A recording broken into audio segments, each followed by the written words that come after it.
يا دكتور باخد ناتلوك وحاليا وشي ناشف جدا جدا وبدأ يطلع خطوط، اعمل ايه؟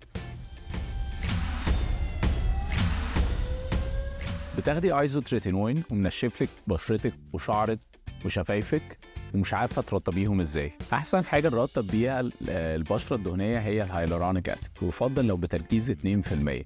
الهيالورونيك اسيد بيساعد على ترطيب البشره وكمان بيملى الخطوط الرفيعه، ويا ريت لو يبقى معاه مارين كولاجين بتركيز 2%. ومع الايزوتريتينوين يا ريت لو ناخد مكمل غذائي يحتوي على البيوتين بتركيز من 4000 ل 8000 مايكرو جرام، وده لان البيوتين بيساعد على تنظيم افراز الدهون وكمان بيساعد على ترطيب الشعر والبشره والاظافر وكمان بيقلل تساقط الشعر.